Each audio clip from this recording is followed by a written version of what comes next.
Good day, good day, good day, everybody. I hope you're doing well. I hope you're doing well. Today's show is pre recorded because I have an appointment this morning. So this is pre recorded, but please make comments and let me know how you're doing with your 30-day mental equivalent challenge. So I am Rev Melissa, and this is SIP with Rev Melissa. And SIP is an acronym for Spirit in Practice, where we practice because practice makes progress. Practice makes progress. So we're all about the practice, our spiritual practice, practicing our quality, practicing our mental equivalent, practicing. So this week we are practicing knowingness. That is our new series this week, knowingness. And so yesterday we started with the definition, and oftentimes I like to start with the definition. And so the takeaway from the definition is shrewd knowledge. This is for knowingness. Shrewd knowledge, conscious, intentional, and deliberate. And so throughout this whole week, think about knowingness in the context of your mental equivalent, right? We're building our mental equivalent. So yesterday, I talked about knowing that we know, right? Knowing that we know. And Ernest Holmes says we can't be lukewarm, right? About what we know. We have to have conviction. We have to have conviction. It's not about I'm going to know. No, you know now. So just declare to yourself, I know right now that I am joy. I know right now that I am loving kindness. I know right now that I am abundance, right? And the feeling tone, know the feeling tone. Feel the knowingness in your feeling tone. So today we're going to continue, and I kind of want to pick up where I left off yesterday because, at the end of the show, Sekou comes up and we have this conversation, and sometimes other things get raised to take a deeper dive or to give examples or to explain a little bit more. So that's what happened yesterday. And the example that I gave around my mental equivalent, to just drill down a little bit more about the mental equivalent, is I gave the example of my mental equivalent of attending grad school in California, right? And my mental equivalent around that, my feeling tone around that was not just joy, but accomplishment, right? This was something that I wanted to accomplish for myself, right? And so I had the feeling tone of accomplishment, not just going, but also graduating and every good thing that happened in between, right? So I had the feeling tone of accomplishment. I imagined it. I wrote it out. I visualized it. I talked to myself about it all the time. I was in action with everything that I needed to do, and it came into fruition. It was demonstrated. Yes. And then the other example I gave was about my my pregnancy, right? Being pregnant, getting pregnant, and then having a pregnancy of grace and ease, carrying twins, being 40 years old and carrying twins, right?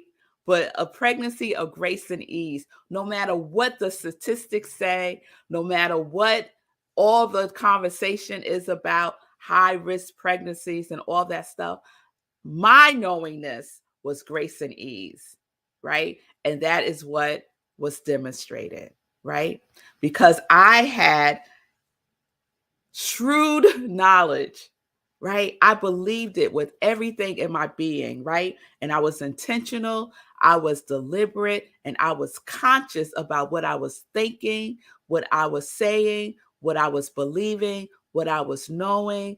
I was conscious about the conversations that I was engaging in.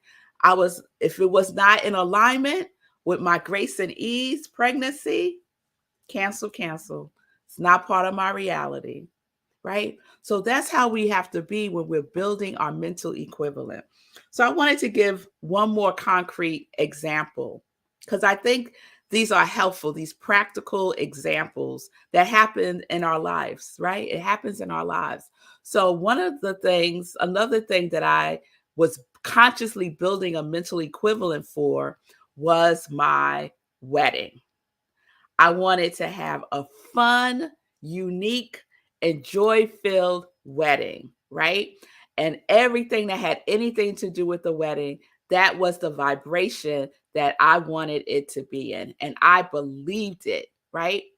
I believed it. And not only did I believe it, I knew it, right? So my knowingness, my building of my mental equivalent was in my knowingness that my wedding is fun, unique, and joy filled, right?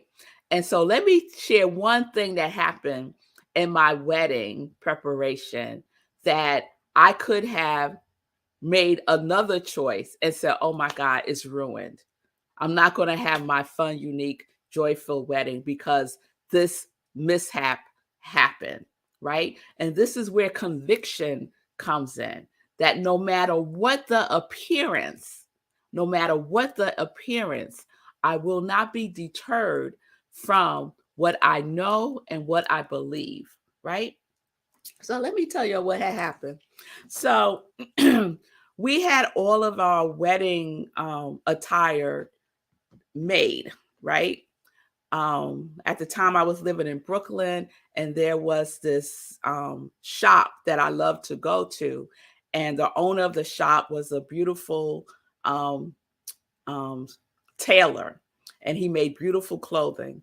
And so I asked him to make my wedding dress.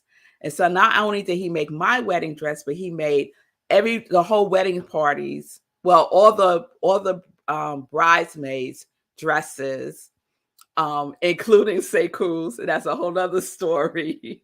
And he made my husband's attire for the wedding, right?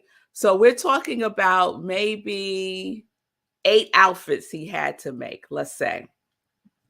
And it was beautiful. So I wore a purple wedding dress, and the wedding party on the bride's side wore white with tie-dye. So whatever color tie-dye they wanted, except for purple. So no one can have purple tie-dye. So it might have just been, a white dress, and then maybe the collar was tie-dyed, or the sleeve might have been tie-dyed, or like the hem of the dress might have been tie-dyed. And then in Sekou's case, it was a shirt and pants, and he had, I think, the collar tie-dyed, right? And Marco had a black suit and a purple shirt, and I had a purple wedding dress, and then I had like a purple long, dramatic, lightweight coat to go over it because my wedding dress was strapless. Do I have the picture? Let me see if I can show you the picture, because I'm describing it and you can see it, because we just talked about, I might have taken it. Oh, here it is. Here it is. Right? So that's my wedding dress. It looks blue, but it's really purple. It's the lighting. Okay? So you see it. There we go. So my wedding day was April 27th. And on April 25th, my dress, I went to pick up my dress. And when I went to get it, it was a mess. So something happened during the tie-dye process with the material. And it made the material like crinkly, right? The whole dress was crinkly. It was a hot mess. This is 2 days before my wedding. And we have been in this process for at least 2 months. So now we're talking about 2 days before the wedding, when it took 2 months for us to do this whole production of my wedding dress. And I saw it. I said to him, the tailor who made the dress, you have to fix it.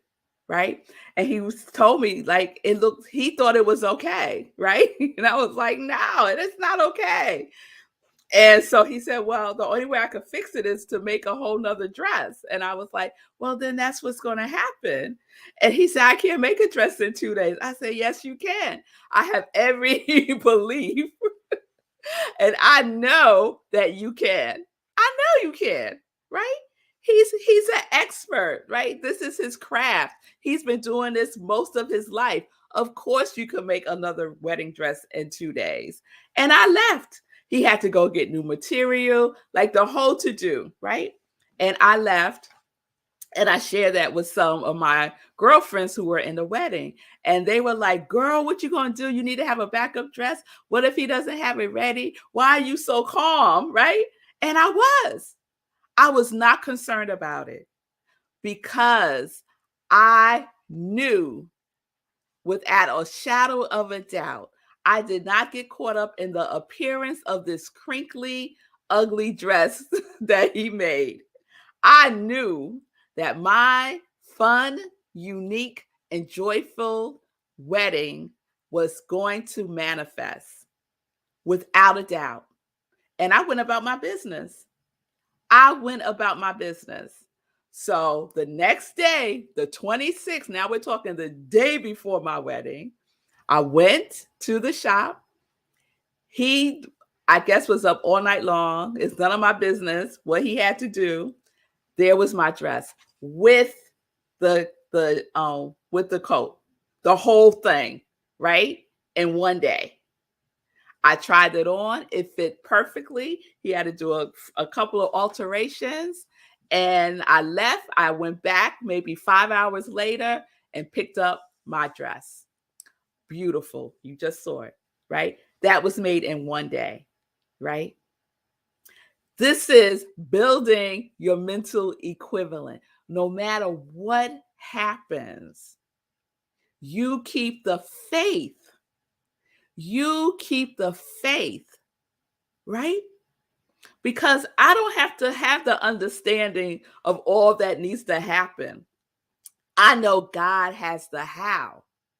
I just have to trust and believe and know and have the faith that it shall be done as I believe, as I know, because believing's not enough. We have to know. We have to know. So I want to share something. So I hope that was a good example. I want to share something from the Science of Mind text. And if you don't know, and if you have the Science of Mind, Ernest Holmes has a whole chapter on the mental equivalent. It is chapter 17. So check that out. Check that out. So I want to read this. We are surrounded by an intelligent law, which does unto each as he or she believes. It implied the necessity of faith, conviction, and acceptance. That is, it must be measured out to us according to our own measuring. We must not only believe, we must know that our belief measures the extent and degree of our blessing. It is our belief. If our belief is limited, only a little can come to us. If our belief is limited, only a little can come to us because that is as we believe. We call this the law of mental equivalent. How much life can any person measure and experience? Only as much as they can embody. How much life can you experience? Only as much as you can embody. So we are embodying our quality. We are embodying our mental equivalent of that which we desire. I was embodying a fun, unique, joy-filled wedding. And my measure of that was expansive. no matter what. I had to embody that, right? No one else. I didn't need anybody else to embody it. I didn't need the tailor to embody it. I didn't need anybody on my wedding party to embody it. I was embodying it for my whole experience and everyone who had anything to do with my experience, right? I was embodying it. So that's what we do when we are building our mental equivalent. We must embody it. How much are you measuring? Are you only measuring a tiny bit? Right? It makes me think about Sekou and the half marathon, right?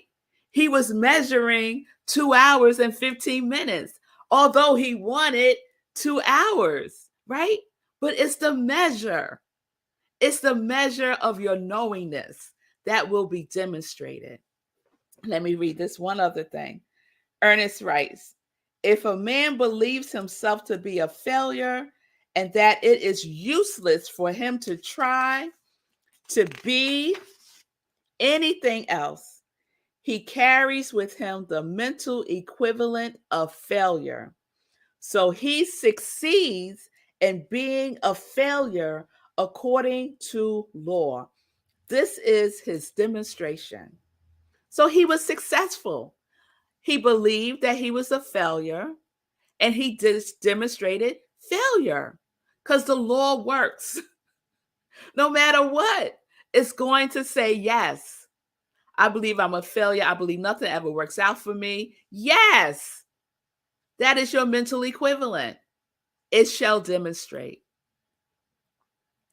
All right. All right, y'all. So I hope that gives you another level of understanding. I'm hoping that you can really embrace this and embody it, right? It must be measured out to us according to our own measuring. No one else is measuring it for you, right? I could have decided my dress was ruined and that what he did, whatever happened, was my measurement, right? No. Him saying, I can't do a dress in 2 days and then do it in one day. Come on now. My measurement was expansive, expansive.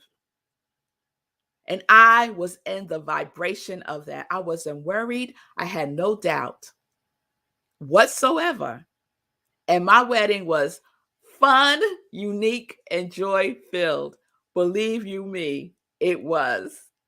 And some of you that watch me right now were there and can testify to it, right? So we must know our belief measures the extent and degree of our blessing. Know that. Know that. You only experience as much as you can embody. So we have to expand our experience of it first, within, from within, as within, so without. It's not the other way around. It's not the other way around. What if all of my belief was wrapped up in my wedding dress being perfect? Right? That's the without. My wedding dress is an effect, it's a form, it's matter, right? So if my mental equivalent is based on the effect and the dress is ruined, then my mental equivalent has demonstrated, right?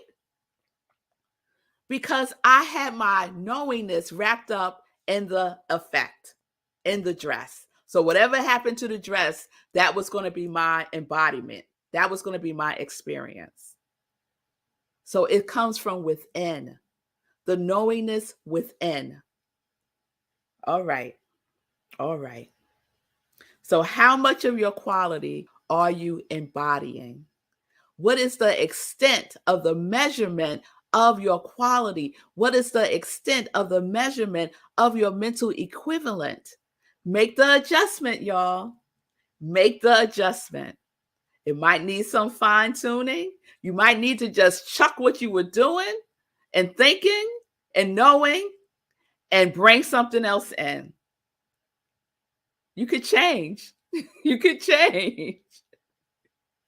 All is not lost. All right? So I'm on my day 18. Whatever day you're on is beautiful, but get a day. Don't stay on day 0 because you will continue to have what you have right now. Guaranteed. Guaranteed. All right. So let's get into some joy news. All right. So I shared that the healing, joy, and liberation, mental health, and the arts will be rebroadcast. That was the panel that I participated in at the Apollo Theater. I was so excited. My first appearance at the Apollo Theater. I was on the Joy panel. It's being rebroadcast for May being National Mental Health Awareness Month. So they're rebroadcasting it. It will be on WBAI.org, and it will be on my husband's station, rhythmandsoulradio.com. And rhythm and soul is all spelled out, including the and. Okay, and that's happening Friday, May 20th, 10 p.m. Eastern Time. Okay, so just go online, go to WBAI.org, but more so, go to rhythmandsoulradio.com. All right. So this weekend, I have some wonderful events coming up. I will be the keynote speaker at a women's empowerment brunch. The theme is Control, Alt, Delete. It's taking place at the Poconos Summit in the Poconos. It's in person, and it is Sunday at 11:30 a.m. to 4:30 p.m. And you can find the information on my website, revmelissa.com. revmelissa.com. So that's Sunday, 11:30 a.m. Eastern Time in Poconos Summit. And that's not going to stop Living Life in Joy, y'all. So Living Life in Joy is pre-recorded, as it often is. And that's at 10:30 a.m. Eastern Time. My special guest is Spirit Tarif. She is an amazing young woman. She's the founder and director of Roots of the Spirit, and she shares her journey of discovering that her mother was one of the Little Rock Nine and how that transformed her life and connected her to her yes. So please check out this Sunday's Living Life in Joy, 10:30 a.m. Eastern Time. And then at 11:30 a.m. Eastern Time, we have Sunday in Praise. And the guest speaker is Tony Hamilton. The message is Looking Anger in the Eye. All right, let's see what else. June 4th is the Trunk Show, Gladys Williams Trunk Show. Asante Jewels. I've been wearing some of her beautiful jewelry these last couple of weeks. June 4th, 6 p.m. Eastern Time on Zoom. The Zoom link is right there on the flyer, bit.ly Gladys Trunk Show. And you can see a preview at her website, asantesjewels.com. All right. So we're going to wrap up the show. I will be back live tomorrow. So peace and blessings, peace and justice, everybody. We are living life in joy, connected to our yes.